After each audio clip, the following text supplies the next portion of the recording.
Assalamualaikum warahmatullahi taala wabarakatuh. Waalaikumsalam warahmatullahi wabarakatuh. Empat berkirim kisah pulang nah.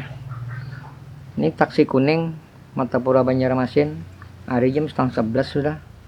Penumpangnya tinggal bertiga aja lagi. Hadang-hadang kada ada lagi naik penumpang. Jalannya taksi tadi menuju hendak ke Martapura. Sampai di Lianganggang turun seikong penumpang. Tinggal berdua lagi. Sampai di simpang 3 landasan ulin hendak ke airport tuh turun pulang penumpang seikong. Tertinggal lagi bebinian penumpang seikong lagi hendak ke Martapura. Pas di parak asrama haji, pas turunan gunung tuh ngadat motornya mengadat, turunnya supir kan. Nang penumpang di muka tadi tuh guring. Betul guring rupanya tak kelap melihat motor berjalan. Bukuriak benar, motor hantu berjalan dia menggendai supir di belakang aja. Bahaya ikam nih, aku di belakang menunjul motornya mogok. Itu aja yang bisa dikirim makan. Assalamualaikum warahmatullahi taala wabarakatuh. Nah, habis itu